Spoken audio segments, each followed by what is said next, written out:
Hi friends, this is Leah Lawson, and I am excited to be back on my YouTube channel after taking a little bit of a break. Today I am joining in with Simon Says Stamp for their Celebrate You blog hop, and I have created these two cards using their Gerber Daisy cling stamp and some beautiful die cut words called Words of Hope. So to get started, we're going to stamp and heat emboss this Gerber Daisy background stamp to some Arches watercolor paper.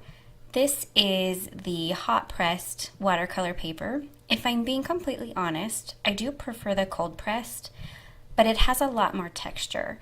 And when I was looking at this Gerber Daisy image, it is very intricate and detailed, and some of the lines are really thin, so it seemed like a better option to pick the Arches cold pressed version.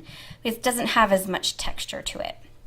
So I'm going ahead and I put my paper in my MISTI. I do choose to use washi tape. I've cut that panel to be 4 1/4 by 5 1/2, and I will end up trimming it down, so it's okay that those little tiny edges are going to end up not being inked up because I'm going to trim them off.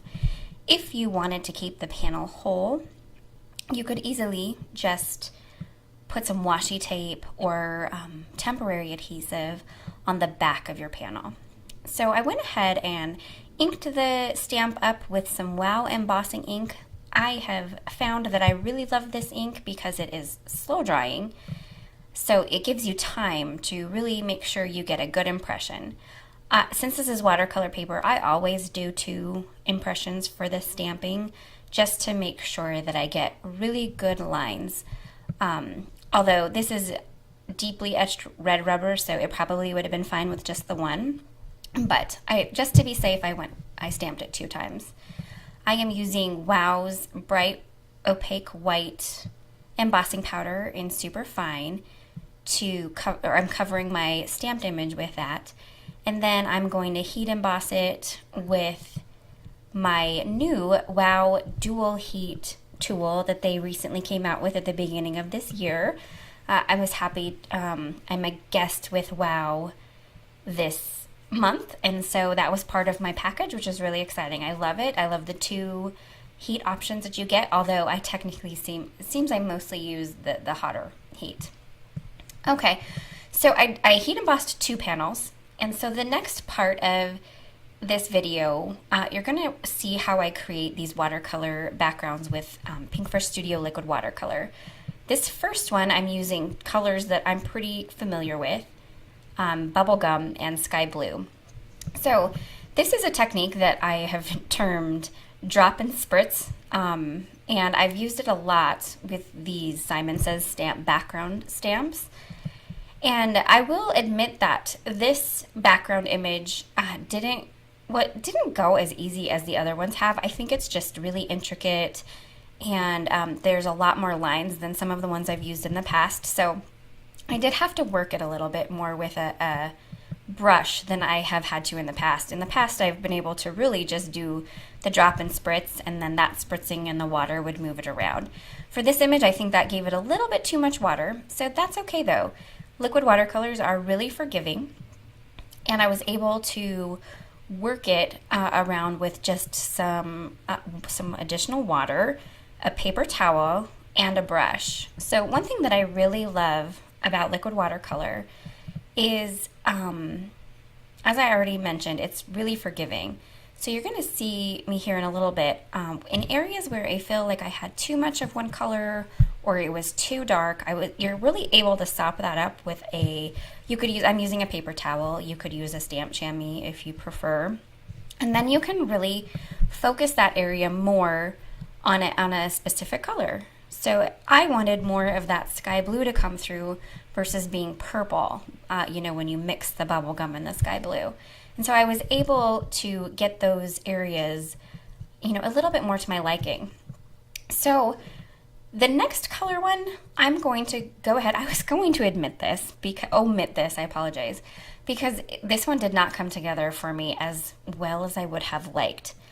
but I decided to keep it in. So these are colors that I don't use together often. I'm using the Sunshine, which is a really, really highly pigmented yellow, and then combining it with sky blue.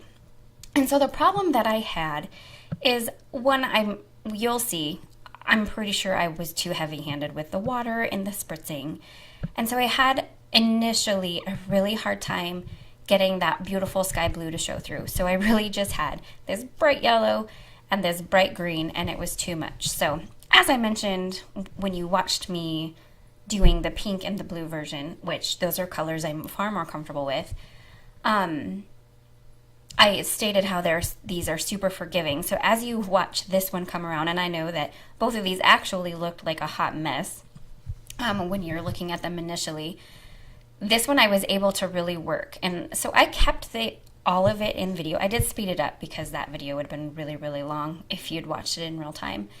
But you'll get to see as I go through this that like I was really able to work it. I was able to pull up areas where I felt like there was just too much yellow or too much green, and I pulled out all of the different stops, my water pen, my regular watercolor pen, watercolor brush. I pulled out all the stops to get this background to work. So I wanted to keep it in the video because I am not perfect at this, and I don't think anybody is perfect, and sometimes things can't be redeemed, but I did want to show that I was actually able to redeem this, piece that was in a way looking a bit like a hot mess, and able to bring those soft blues in that I wanted to feature, and have less of that bright green that it created when the yellow and the sky blue melded. So I'm going to mention while this continues to show you how I fixed my hot mess of a background. I did want to mention that my video camera stopped. So this video is only going to show up to the end of the watercoloring. It's not going to show any of the die cutting or the stamping.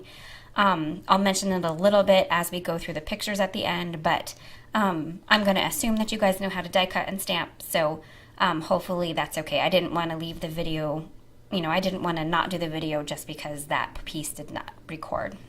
So we're coming to the end here. It was really, as you can see, I was able to get those blues in as I wanted them and make it a little bit lighter. And in the end, it actually really worked out. I actually really love how these backgrounds turned out, even though I did have to work them a little bit. So the part that didn't record was die cutting the words, and I just did that 3 times from glitter paper and cardstock, then stacked them together, did some stamping of the sentiments, and then put the cards all together. Pretty easy. So thank you for watching my video. Be sure to get all of the blog hop information in the link below, and I would love for you to give this video a thumbs up if you liked it. Thanks. Have a good day.